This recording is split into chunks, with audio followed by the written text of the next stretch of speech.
Can you live car-free in your neighborhood? Now, I know what you're thinking. How can we possibly live without cars in a city that was designed for them? And that's a valid question. But the truth is, we all got to start thinking about alternative modes of transportation if you want to build like a sustainable, livable city for the future, and if you want to make families a lot richer. For too long, we've been trapped in this cycle of car dependency. We get sprawling cities and highways that make it difficult, if not impossible, to get around without a car. But here's the thing. Cars are a pretty big source of air pollution. It's linked to like respiratory diseases, heart disease, and even cancer. They contribute to greenhouse gas emissions, which are driving climate change, and it's threatening our planet. And one of the big obstacles we have, the car-free living, is the lack of infrastructure for alternative modes of transportation. We've got a bunch of cities out there that lack even bike lanes, pedestrian crossings, and public transportation options, which makes it really hard to get around without a car.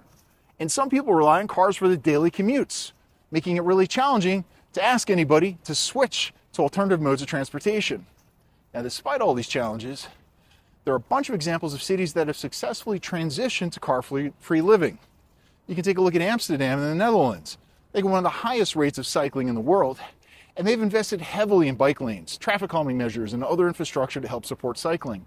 You got Copenhagen, Denmark. They've made walking, biking, and public transit a big priority, and that's resulted in a significant reduction in car use. So what do you think the solution is? Well, you can invest in public transportation like buses, trains, and subways. Those modes of transportation can be more cost efficient and more effective than driving, especially in densely populated areas. They got the potential to reduce traffic congestion and improve air quality. Another option is to promote active transportation like walking and biking in your town.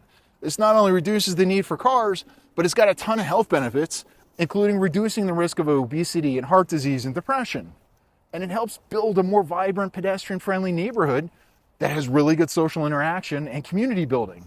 Now, car-free living ain't for everybody, but it's important to recognize that it's a viable option for a lot of us.